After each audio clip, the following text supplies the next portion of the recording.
ജീവിത പ്രശ്നങ്ങൾ നേരിടുന്നവരും ക്ഷേത്രത്തിൽ പോകാൻ കഴിയാത്തവരും മറ്റ് മതസ്ഥരായിട്ടുള്ളവരും ഞങ്ങളുടെ കമൻറ്റ് ബോക്സിൽ നിങ്ങളുടെ പേരും നാളും രേഖപ്പെടുത്തിയാൽ ഞങ്ങളുടെ പ്രാർത്ഥനാവേളയിൽ അതുകൂടി ഉൾപ്പെടുത്തുന്നതായിരിക്കും.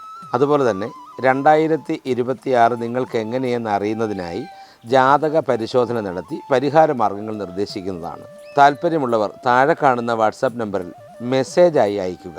അതുപോലെ തന്നെ ദോഷങ്ങൾ ജീവിതത്തെ ബാധിക്കുന്നുവെങ്കിൽ ഐശ്വര്യപ്രദമായ യന്ത്രങ്ങൾ വളരെ ചിട്ടയോടും നിഷ്ഠയോടും കൂടി പൂജാതി കർമ്മങ്ങൾ കഴിഞ്ഞ് നിങ്ങളുടെ കൈകളിൽ എത്തിച്ചു തരുന്നു. സർവൈശ്വര്യത്തിനായി സുദർശന യന്ത്രം, സമ്പദ് വർധനവിനായിട്ട് കുബേര യന്ത്രവും ധനലക്ഷ്മി യന്ത്രവും, ദാമ്പത്യ പ്രശ്നങ്ങൾ പരിഹരിക്കുന്നതിനായി ബാണേശി, വിവാഹ തടസ്സം നേരിടുന്നവർക്കായി സ്വയംവര യന്ത്രം തുടങ്ങി ജാതക പരിശോധന നടത്തി ഏത് യന്ത്രമാണോ നിങ്ങൾക്ക് വേണ്ടുന്നത് അത് കൃത്യമായി നിങ്ങൾക്ക് നൽകുന്നതാണ്. താല്പര്യമുള്ളവർ മാത്രം ബന്ധപ്പെടുക.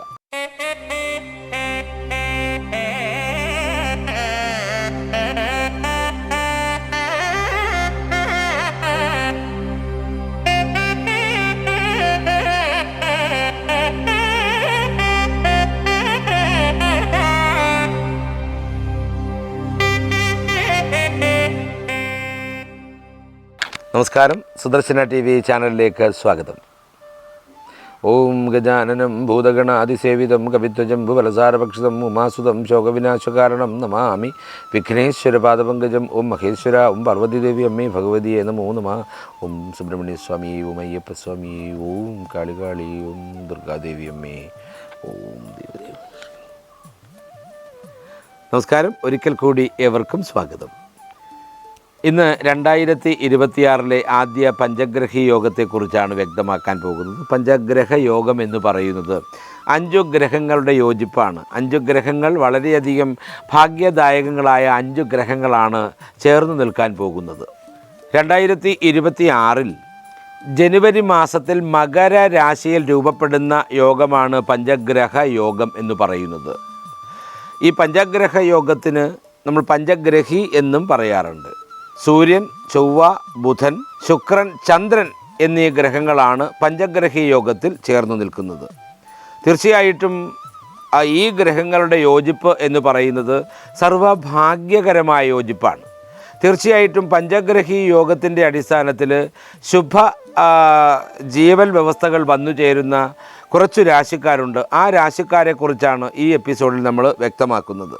ജ്യോതിഷപരമായി ഈ പഞ്ചഗ്രഹങ്ങളുടെ യോജിപ്പ് അപൂർവമാണ്. അത്യപൂർവമായി മാത്രം നടക്കുന്ന യോജിപ്പാണ് ഈ 5 ഗ്രഹങ്ങൾ തമ്മിലുള്ള ചേർച്ച എന്ന് പറയുന്നത്. അത് ശക്തമാണ്, ഒരു പ്രതിഭാസം തന്നെയാണ് 2026 സൃഷ്ടിക്കാൻ പോകുന്നത്. ജനുവരി 18 കൂടിയിട്ടാണ് ഈ 5 ഗ്രഹങ്ങളും മകരരാശിയിൽ ഒന്നിച്ചു ചേരാൻ പോകുന്നത്. ഇത് ഇതിൻ്റെ ഒരു ഭാഗ്യം, അതായത് ഈ പഞ്ചഗ്രഹി യോഗത്തിൻ്റെ ഭാഗ്യം വന്നു ചേരുന്ന രാശിക്കാരെല്ലാമെന്ന് നമുക്കൊന്ന് നോക്കാം. ഉത്രാടം മുക്കാൽ, തിരുവോണം, അവിട്ടം പകുതി ചേരുന്ന മകരക്കൂറുകാരാണ് ആദ്യത്തേത്. സ്വന്തം രാശിയിലാണ് ഈ യോഗം നടക്കുന്നു എന്നുള്ളത് കൊണ്ട് മകരക്കൂറുകാരെ സംബന്ധിച്ചിടത്തോളം അമിതവും വളരെയധികം ഭാഗ്യവും വന്നു ചേരുന്ന വ്യവസ്ഥിതിയാണ് ഉണ്ടാകുന്നത്. അമിതം എന്ന് പറയുന്നത് ചിന്തിക്കുന്നതിനും അപ്പുറത്തേക്കുള്ളൊരു ഭാഗ്യദായകമായ വർഷമാണ് മകരക്കൂറുകാർക്ക് വന്നു ചേരുന്നത്. കാരണം മകരം രാശിയിലാണല്ലോ ഈ 5 ഗ്രഹങ്ങൾ ഒന്നുപോലെ സന്നിവേശിക്കുന്നത്. അതുകൊണ്ട് തന്നെ ഏറ്റവും വലിയ ഭാഗ്യവും ഇവർക്ക് തന്നെ വന്നു ചേരും. ആത്മവിശ്വാസം വർദ്ധിക്കും, പുതിയ ജോലിയിൽ പ്രവേശിക്കുവാനുള്ള അവസരമുണ്ടാകും, കരിയറിൽ തന്നെ ഉണ്ടാകുന്ന മാറ്റമൊക്കെയാണ് ഇവരുടെ പ്രത്യേകതയായി നമുക്ക് പറയാൻ കഴിയുന്നത്. വലിയ പദവികൾ ആഗ്രഹിക്കുന്ന ഈ കൂറുകാർക്ക് ആ പദവി എന്താണോ ആഗ്രഹിച്ചത് ആ പദവിയിൽ തന്നെ ചെന്നെത്തുവാനുള്ള ഭാഗ്യം പഞ്ചഗ്രഹി യോഗത്തിലൂടെ വന്നു ചേരുന്നതാണ്. അതുപോലെ തന്നെ മകരക്കൂറുകാരായിരിക്കുന്ന ദീർഘനാളായിട്ട് രോഗത്തിലുമൊക്കെ പെട്ടുകിടക്കുന്ന ആളുകൾക്ക് രോഗശാന്തി ഉണ്ടാകുന്ന ഒരു വർഷമാണ് 2026. കാരണം രോഗങ്ങളെ ശാന്തപ്പെടുത്തുവാൻ കഴിയുന്ന തരത്തിലുള്ള ഗ്രഹങ്ങളുടെ തന്നെ കൂട്ടായ്മയാണ് പഞ്ചഗ്രഹി യോഗത്തിലൂടെ ഈ കൂറുകാർക്ക് അനുഭവവേദ്യമാകുന്നത്. അതുകൊണ്ട് തന്നെ വളരെ കഷ്ടകാലം ആയിട്ട് നിൽക്കുന്ന രോഗാവസ്ഥയിൽ നിന്ന് പോലും രക്ഷപ്പെടാനുള്ളൊരു മാർഗം ഈ പഞ്ചഗ്രഹി യോഗത്തിലൂടെ മകരക്കൂറുകാരിലേക്ക് വന്നു ഭവിക്കുന്നുണ്ട്. അടുത്തത് പോരുരുട്ടാതി, കാൽ, ഉത്രട്ടാതി, രേവതി തുടങ്ങിയ നക്ഷത്രങ്ങൾ ചേരുന്ന മീനക്കൂറാണ്. മീനക്കൂറുകാരെ സംബന്ധിച്ചിടത്തോളം സാമ്പത്തികമായി വളരെയധികം ഉയർച്ച പ്രാപിക്കുന്ന സമയമാണ് പഞ്ചഗ്രഹി യോഗത്തിലൂടെ അനുഭവവേദ്യമാകാൻ പോകുന്നത്. മുടങ്ങിക്കിടന്ന പണം തിരികെ ലഭിക്കും. കിട്ടില്ല എന്ന് വിചാരിച്ച് ഉപേക്ഷിച്ചു കളഞ്ഞ പണം തിരികെ കൈകളിലേക്ക് വന്നു ചേരും. പുതിയ വരുമാന സ്രോതസ്സുകൾ തീർച്ചയായും ജീവിതത്തിൽ എത്തിച്ചേരുക തന്നെ ചെയ്യും. ബിസിനസ്സുകൾ സ്റ്റാർട്ട് ചെയ്യും. ആ ബിസിനസ്സുകളിലൂടെ വമ്പൻ സാമ്പത്തിക ലാഭം ഉണ്ടാക്കിയെടുക്കുവാൻ ഈ കൂറുകാർക്ക് കഴിയും എന്നുള്ളതാണ്. തന്നെയുമല്ല, ബിസിനസ്സുകൾക്ക് പല ബ്രാഞ്ചുകൾ സ്ഥാപിച്ച് ആ ബ്രാഞ്ചുകളിൽ നിന്ന് തന്നെ ധാരാളം ലാഭം കൊയ്തെടുക്കുവാൻ ഈ കൂറുകാർക്ക് ഭാഗ്യം വന്നു ചേരുക തന്നെ ചെയ്യും. അതുപോലെ തന്നെ വിദേശ യാത്രയ്ക്ക് ആഗ്രഹിക്കുന്നവർക്കും വിദേശ ജോലി ആഗ്രഹിക്കുന്നവർക്കും തീർച്ചയായിട്ടും പഞ്ചഗ്രഹി യോഗത്തിൻ്റെ അടിസ്ഥാനത്തിൽ മീനക്കൂറുകാർക്ക് വന്നു ഭവിക്കുക തന്നെ ചെയ്യും. അത്രത്തോളം ഭാഗ്യം സിദ്ധിച്ച കൂറാണ് മീനക്കൂർ. തീർച്ചയായിട്ടും പഞ്ചഗ്രഹി യോഗത്തിലൂടെ മീനക്കൂറുകാരായിരിക്കുന്ന നക്ഷത്ര ജാതർക്ക് ഉദ്ദേശിക്കുന്ന സ്ഥലത്ത് എത്തിച്ചേരാൻ കഴിയും.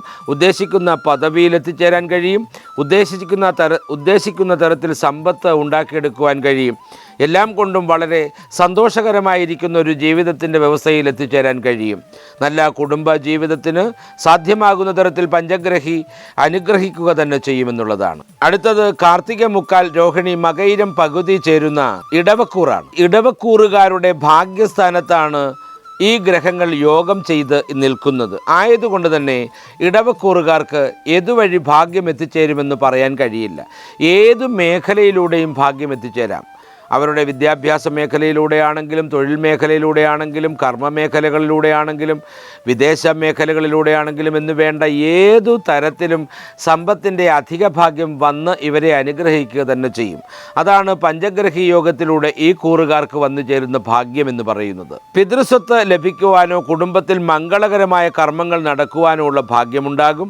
അതുപോലെ തന്നെ ലോട്ടറി പോലെയുള്ള വലിയ സാമ്പത്തിക ഭാഗ്യം കൈകളിലേക്ക് എത്തിച്ചേരാനുള്ള വിധിയും കാണുന്നുണ്ട്. പഞ്ചഗ്രഹി യോഗത്തിലൂടെ ഈ കൂറുകാർക്ക് അത്രത്തോളം സാമ്പത്തിക വർധനവുണ്ടാവുക തന്നെ ചെയ്യും.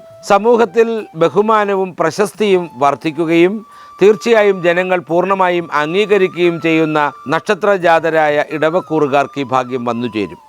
സമൂഹത്തിൽ ബഹുമാനവും കീർത്തിയുമൊക്കെ ഇടവക്കൂറുകാരായ നക്ഷത്രജാതർക്ക് വന്നു ചേരുക തന്നെ ചെയ്യും.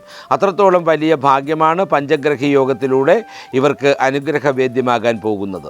അടുത്തത് മേടക്കൂറാണ്. അശ്വതി ഭരണി കാർത്തിക കാൽ ചേരുന്ന മേടക്കൂറ്. പഞ്ചഗ്രഹി യോഗത്തിലൂടെ തൊഴിൽ തടസ്സങ്ങൾ മാറുകയും ഉദ്യോഗ സംബന്ധമായിട്ടുള്ള ഒരുപാട് മാറ്റങ്ങൾ, ഒരുപാട് ഉയരങ്ങൾ ഇവർക്ക് ലഭിക്കുവാനുള്ള ഭാഗ്യമുണ്ട്. യുവതീ യുവാക്കൾക്ക് തീർച്ചയായും തൊഴിലിനു വേണ്ടി പരിശ്രമിക്കുന്ന ഈ കൂറുകാരായിരിക്കുന്ന യുവതീ യുവാക്കൾക്ക് ജോലി കിട്ടുക തന്നെ ചെയ്യും. 2026 പൂർണ്ണമായും തൊഴിൽ ഭാഗ്യവർഷമായി വേണമെങ്കിൽ പറയാം ഈ കൂറുകാരെ സംബന്ധിച്ചിടത്തോളം. അതുപോലെ തന്നെ മേടക്കൂറുകാരെ സംബന്ധിച്ചിടത്തോളം ബിസിനസ്സിലൊക്കെ വലിയ ഭാഗ്യം വന്നു ചേരുന്ന സമയമാണ് 2026. പഞ്ചഗ്രഹി യോഗത്തിലൂടെ 5 ഗ്രഹങ്ങളുടെ സംയോഗത്തിൻ്റെ അടിസ്ഥാനത്തിൽ വന്നു ചേരുന്ന ഭാഗ്യം ഈ കൂറുകാർക്ക് ബിസിനസ്സിലൊക്കെ വമ്പൻ ഭാഗ്യങ്ങളാണ് വരാൻ പോകുന്നത്, അല്ലെങ്കിൽ അനുഗ്രഹിച്ച് നൽകാൻ പോകുന്നത്. 2026 തുടക്കം മുതൽ 2026 അവസാനിക്കുന്ന ഡിസംബർ മാസം എത്തുമ്പോഴേക്കും മിക്കവാറും ഈ കൂറുകാരിൽപ്പെട്ടവരെല്ലാം സാമ്പത്തികമായി വളരെ വളരെ ഉയർന്ന നിലവാരത്തിലേക്ക് എത്തി നിൽക്കുന്നത് കണ്ട് ആഹ്ലാദിക്കുവാനും ആനന്ദിക്കുവാനും കഴിയും. പുതിയ വീട്, പുതിയ വാഹനം, വസ്തുവകകൾ ഒക്കെ വാങ്ങാനുള്ള ഭാഗ്യവും ഈ കൂറുകാരിൽ വന്നു ചേരും. അതുപോലെ തന്നെ അധ്യാപക ജീവിതത്തിൽ നിലനിൽക്കുന്നവർക്കും റവന്യൂ ഡിപ്പാർട്ട്മെൻറ്റിലൊക്കെ വർക്ക് ചെയ്യുന്നവർക്കും ഭൂമി സംബന്ധമായ ജോലികളുമായി ബന്ധപ്പെട്ട് നിൽക്കുന്നവർക്കുമൊക്കെ കീർത്തി കേൾക്കുവാനും അതുപോലെ അവാർഡുകൾ ലഭിക്കുവാനുമുള്ള ഭാഗ്യ സമയമാണ് 2026. തീർച്ചയായും പഞ്ചഗ്രഹി യോഗത്തിലൂടെ അവാർഡുകൾ ഇവരുടെ കൈകളിൽ എത്തിച്ചേരുക തന്നെ ചെയ്യും. ഭാഗ്യദായകമായിരിക്കുന്ന ഒരു ഉഗ്രൻ വർഷം തന്നെയാണ് 2026 ഈ രാശിക്കാരെ സംബന്ധിച്ചിടത്തോളം. പഞ്ചഗ്രഹി യോഗം തീർച്ചയായും അനുഗ്രഹിച്ച് വാത്സല്യചോമനിക്കുന്ന നാളുകൾ തന്നെയാണ് ഈ കൂറിൽ നിലനിൽക്കുന്ന നക്ഷത്രങ്ങളെന്ന് പറയേണ്ടിയിരിക്കുന്നു. മേടക്കൂറുകാർക്ക് ഏറ്റവും അനുകൂലമായ സമയമാണ്. ഏറ്റവും സാമ്പത്തികമായി ഉയർച്ച ഉണ്ടാകുന്ന സമയമാണ്. അടുത്തത് ചിത്തിര പകുതി ചോതി വിശാഖം മുക്കാൽ ചേരുന്ന തുലാക്കൂറാണ്. കരിയറിലും ബിസിനസ്സിലും വമ്പൻ പുരോഗതി ഉണ്ടാകും. കുടുംബത്തിൽ സമാധാനം നിൽക്കും. തീർച്ചയായിട്ടും കുടുംബത്തിൽ സമാധാനം നിലനിൽക്കും. കൂട്ടുചേർന്നുള്ള ബിസിനസ്സിൽ വളരെ ലാഭമുണ്ടാകും. ബിസിനസ് ഏതു തരത്തിലുള്ളതാണെങ്കിലും തീർച്ചയായും വമ്പൻ സാമ്പത്തിക ലാഭത്തിലേക്ക് എത്തിച്ചേരുക തന്നെ ചെയ്യും.